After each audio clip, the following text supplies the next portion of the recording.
wanted to do the main kind of things here which do disappoint me in regards to the OnePlus 2, and they're not. So I'm not going to talk too much about the invite system, which is an absolute joke, a nightmare really to deal with. But really, what we're going to talk about is what it's actually bringing to the table here, compared to like the OnePlus One as well as some other devices. Now, the first thing I did notice when I did unbox the OnePlus 2 was that the display to me doesn't actually seem to be much of an upgrade from the OnePlus One. You can actually see, in my opinion, the OnePlus One has a more vibrant display still.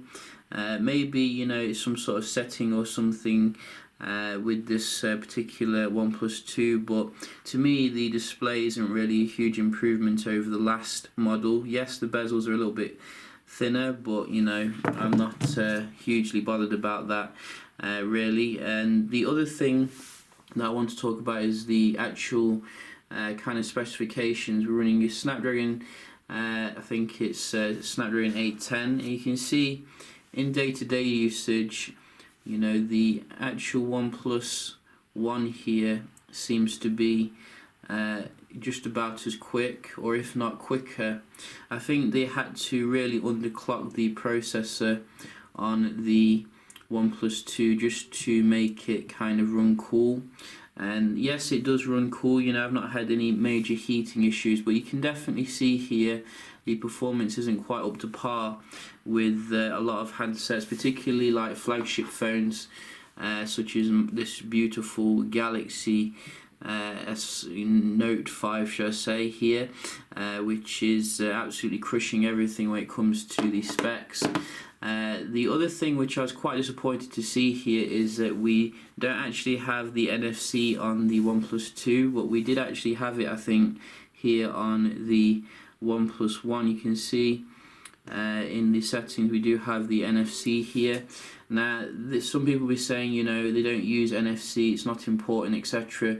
But I think going forward it's going to become more and more important, particularly what with Samsung Pay, which we do as well have here on the Note 5. A lot of people are going to be using this soon along with Android Pay to handle all their transactions. There's going to be nothing more kind of fantastic than not having to get your credit card out.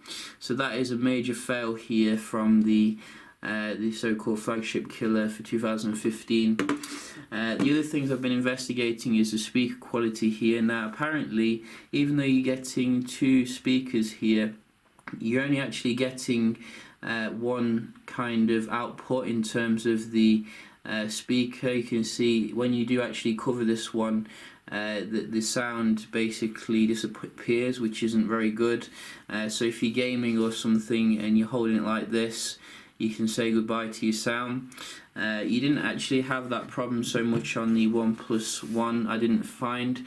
But other than that, there are also some other things which I want to talk about. Is the basically the Type-C kind of thing here, which we do have this USB port.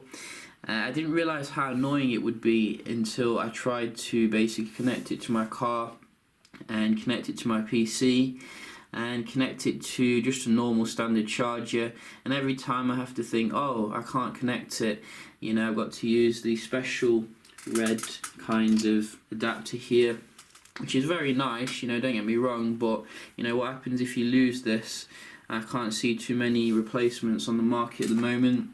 And also, what exactly are the benefits of Type-C? I've been like transferring files from the OnePlus 2 to my PC. It doesn't seem to be that much faster, to be honest.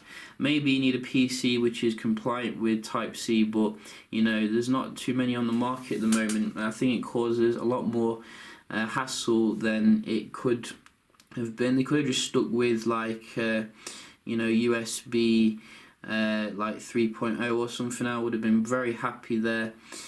So that is another issue here, which I'm not enjoying on the device. But you know, overall I'm just a bit disappointed here with the OnePlus 2. I was expecting a little bit more kind of better here in terms of the kind of price. You are paying still nearly 300 for the the top end model with 4 gigs of RAM, and for about $250 you can get the Zenfone 2, which has 4 gigs of RAM. You've got also the new Moto X style, which comes in a little bit more, and you're getting pretty much everything upgraded. So you know, that's just my opinion. You know, I don't think that I'm enjoying the device as much as I would have.